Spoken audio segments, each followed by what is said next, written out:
नमस्ते गणपतये त्वमेव प्रत्यक्षं तत्त्वमसि त्वमेव केवलं कर्तासि त्वमेव केवलं धर्तासि त्वमेव केवलं हर्तासि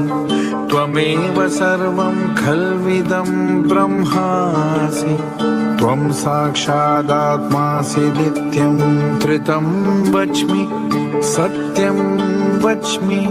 अवत्वं मा